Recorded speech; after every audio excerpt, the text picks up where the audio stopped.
Hey everybody, welcome back to Steve Perdue's How To and Northwest Ripping Keeper. Today I'm going to show you the new tips on how to tune your bobber setup and your bobber dogging setup and the importance of having them go two different types of setups and be very universal with this bobber setup so that you can fish the water when you get there and it's a foot deeper and those fish go down low, or the pressure has changed and those fish go down low, or they're up high and active. There's different ways that you can fish these bobber setups, but some of them limit you to the adjustments you can make. So what we're going to talk about first is the normal bobber setup and the weight that everybody uses. Most of the fishermen out there are using what's called an inline bobber weight. This inline weight ties directly to your main line right here, and then you tie your leader to this right here, and there is no slider weight right here. The problem with this is when this weight gets stuck underneath something, it pulls your entire main line, including this little bumper right here, which is a safety bumper to keep you from losing your bobber. So we still see, even with these safety bumpers, with this inline weight, this entire thing gets ripped off and you end up leaving braid out in the water, which is one of the biggest problems, and you lose your whole bobber setup and everything. And I can't tell you how much time it takes to retie this entire setup while you're sitting on the side of the river and fish are rolling, coming through, and by the time you're done, they're gone. So for bobbers, what we've done is we've switched over to the same setup that we're using on our drift setup. And this is a slider weight for two reasons. Two of the most important reasons that you can have when you're fishing is the fish do not feel this weight when they are grabbing your bait, okay? So when this bobber is up and down and this bobber is floating, this slider weight moves up and down, and the most important thing isn't that it moves up and down, it's that when the fish pull on this, see how it moves the bobber and it pulls the line right through that swivel. And so the fish don't feel the weight. They move the bobber and never feel the weight. And you see the bobber moving, you yank, you set the hook. If you have an inline weight here, if you have this inline weight on here, and that fish grabs this and he picks it up, he picks that weight up and then it moves the bobber. So he's going to feel that weight, move the bobber, spit it out, you're going to pull, and you're going to scream, "Almost had one!" That's not what I want to help you do. I want to help you catch more fish. So no more almost had ones. They're gone. What we're going to do is we're going to go to a slider weight on our bobber setup. This is identical to my drift setup. So the other important thing about this, besides the fish not feeling your weight and going direct to the tip of your rod when you're drift fishing or direct to the bobber when you're bobber fishing, is this swivel right here. Very easily use a number 5 swivel and a number 5 barrel swivel, number 5 snap swivel. This swivel very easily bends right open just like that when you get snagged on the rocks and you're bobber dogging, and it opens up and it comes back just like this. You just put a new one on, you bend it back over, and you're back in the water fishing again, versus having to retie this entire setup. What this is going to allow you to do is go beyond this normal fishing setup for bobbers. This is a bobber setup with about a 2.5 foot leader and a shot pattern on it, which is commonly used. The shot pattern keeps this back and allows your bait to float towards the fish first. And this is just going to be pulling down, the bobber is going to be floating, this is going to sink down, and then this is going to float forward like this or backward, and it's going to do this for you. Okay, so it's going to still be down, this weight's going to get it down in the water, these are going to get it down even farther, and you're going to have this set up to where if this is the bottom, you're going to have this set up a couple of feet off the bottom, which is the norm. You don't want to drag it on the bottom with an inline weight that I tossed over my shoulder because it'll get stuck in the rocks. But commonly when the fish are active, they are going to come up and they grab those eggs if they like that cure. And then they'll go back down and hang out on the bottom. So this is a pretty good setup for normal fishing times when a barometric pressure is bad or a lockjaw. The fish don't tend to want to come up off the bottom and grab this setup. And so you see a lot of guys going home going, "Oh, it's just one of those days. I still like fishing though." And what I'm going to show you is you can be more universal. You can now use this setup, but if you have this setup on here and you carry around pre-tied leaders like I do, it's a little bit of time out of the water.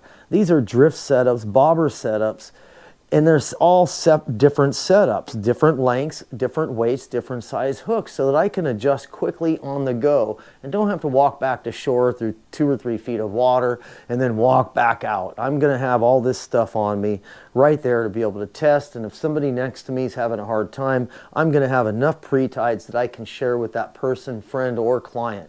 So that's why you're going to see me walking around with a ho-dunk of rod holders on my side and lots of this type of stuff, so I have hands free and I can help people out and myself too catch more fish. I'll say that a lot because this is the whole point, is I like to catch more fish and like to share that with you. So take a look at this. This is our bobber dogging setup. In the back you're going to see some pretty good videos here where we're catching a lot of fish. We're getting our limits left and right, and we're bobber dogging, and you can only do that if you have a bobber dogging setup. Commonly, bobber doggers are using this type of bobber, and it's got a little bit of a cut plug on there, so when it comes down like this, it kind of helps pull that weight up off the bottom. And they're also using typically a fixed weight with a 3-way, and that fixed weight isn't going to give you that sensitivity that we were talking about with that slider weight. So I do bobber dog and I'm using that slider weight. You don't have to use a bobber dogging bobber. This bobber works just fine for what we're about to do. We're going to take this bobber setup and we're going to make it more universal compared to this one. This one is great for days when the fish are on the hunt. When they're not, what we're going to experience is these fish are going to be down low, in between rocks and debris, and out of the current. And on the bottom of the rivers, you have an unstraight finish to that bottom. It's not going to be just flat all the way across. So in these dips, the water races across the top of it. Whenever the water rises, you get water flow, the dam gets lets out, those fish go down to the bottom. Or when the barometric pressure changes and it's moving up or down, those fish get lethargic because they get air on their air bladder, air pressure, and it makes them feel like they have no air, they can't breathe, they can't climb up the hill or swim up that river. If you were a fish swimming upriver, it'd be like you climbing up Mount St. Helens really fast. You're going to have to stop and take breaks, and it's going to be in between that current and debris and other stuff, structure, that they can get in behind and stay out of that fast water to catch their breath, to relax, and then get back on the hunt. So what we're going to do, we're going to agitate these fish, and we're going to get down to them. We're going to use this bobber dogging setup because we can use it both ways. I can throw a split shot on there, no problem, and still use this the normal way, but I can also universally take this setup down here to the bottom and get my weight to bounce on the bottom and bring this down as low as I can. Here's the important part. This adjustment of this leader and buoyancy of this is just as important as my drift setups. This weight hits the bottom and the current is going to pick this up and hold it at a certain position. What I've done is I've added floats to my hook, and I've tested these floats at different sizes. Then when I get to the river, and I have different sizes on me, when I get to the river and that flow is a certain amount, and I put this on the bottom in front of me in clear water, and I see where that water is holding this up at. If I have a really long leader and it's down here is just swimming around on the bottom because the water is slow, or up really high because the water is fast, and those fish are right here, I might be going underneath them or above them. So what I'm going to do is I'm going to trim this leader down until that current holds it right here at the fish's height of where they're at. And when this bobber comes down, my eggs are just like this, coming right towards their face. And it's very convenient and easy for them to just suck them in, grab them, and fish on. They don't want to come off of the bottom. They don't want to come off of the shallow areas where the water's slower. So don't make them. Go after them where they're at. Hit that shallow water with about a 14-inch leader and get that bait bouncing on the bottom right in their face just like this.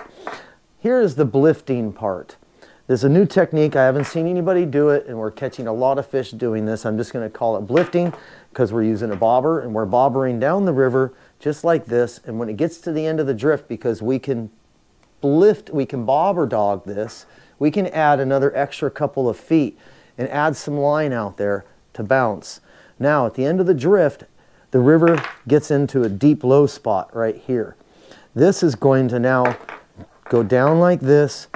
This is going to bounce down into that low spot, and it's going to put this down in the low spot where those fish are at.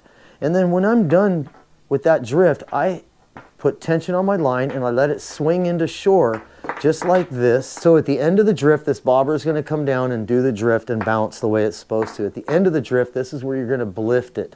You're going to bobber, drift it.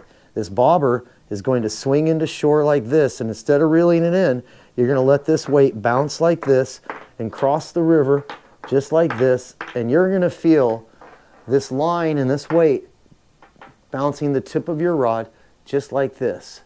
Just like drift fishing. For that last section, have it come across into that shallow water, and when you feel this rod go, set the hook. Don't wait for the bobber to go down. Just get enough slack and bend your line out so you can feel that bouncing pretty good at the end of your drift. And when you feel, set that hook, it's a fish. We've caught a lot of big fish lifting at the end of the drift with the bobbers. So make sure you take enough tools out there to do the tuning. Now here's the most important part about this setup.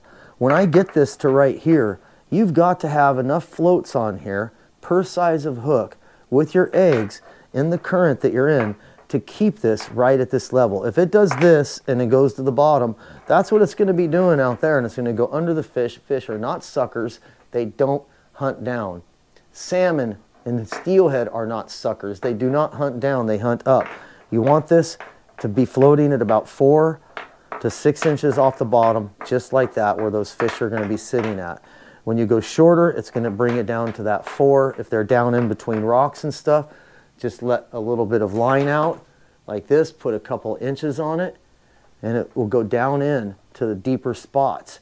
That's the cool part about this setup. I can fish a 2-foot section, it'll be bouncing and dragging, and then get into an 8-foot section, and my bobber will stand up, and those eggs will just drop right down into that hole, and we'll be fish on. Or we'll be fish on before we even get there, because we feel the tip of that rod go dun dun dun, and that bobber goes down and we set the hook. There's a lot more slack in it when you do that, so remember to mend your lines. And I hope this helps you guys out, understand how we're using these different bobber setups. And then most importantly, it's just like tuning your drift setup. You've got to have this height just right by your length, and if the water's really fast, it might take a 5-foot leader to get it down there. If it's slow, it might be just a shorter leader to get it down into here. Now, let's go ahead and check out some of these videos where we're lifting and bobber dogging with our new setup that we're using after tuning it and getting it just right. Watch the success that we have now. If the water level didn't come up, and you saw how big it was. Zebra King, they got him, baby.